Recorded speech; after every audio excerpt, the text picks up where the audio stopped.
আল্লাহ রসুল যেদিন জন্ম নেন ওই দিন আম্মা জান আমেনা কোলে নিয়ে কাঁদতেছিলেন। সবাই জিজ্ঞাসা করতেছে কাঁদো কেন? পরিবারের লোকজন, শ্বশুর বাড়ির লোকজন কেন কাঁদো? আব্দুল্লাহ নাই। কেন? আব্দুল্লাহ থাকলে এতক্ষণে খেলনা চলে আসতো। আল্লাহ যেন কানে কানে বলতেছিলেন আমেনা কাঁদিস না, আব্দুল্লাহ খেলনা আনলে আর কোত্থেকে আনবে? মক্কার বাজার থেকে পাথরের আনবে, কাঠের আনবে, প্লাস্টিকের আনবে, মাটির আনবে, সূর্য ডুবতে দে চাঁদকে খেলনা বানায় পাঠায় দিবে। আর ঘটছেও তাই। আবু তালেব বলে বিকালে যখন শোয়া দিছি, সূর্য ডুবার পরে যখন শোয়া দিছি চোখের উপরে, তো বাদাল কামরু আইয়াদনু, চাঁদ দ্রুত গতিতে নিচে নামতেছিল। আর আমি তাকায় তাকায় দেখতেছিলাম।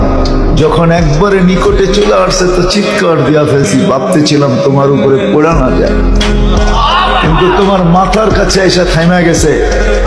তুমি হাত পাও নাড়াচাড়া করতেছিল আর চাঁদ উপরে ডান্স করতেছিল।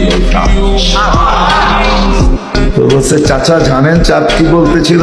তা তো জানি না। বলে আন্নাল কামারা ইউকান্নিনি ওয়া ইউহাক্কিনি ওয়া ইয়ামনাউনি মিনাল বুকা। চাঁদ আমাকে ছন্দ শুনাইতেছিল, কান্না থেকে বিরত রাখতেছিল।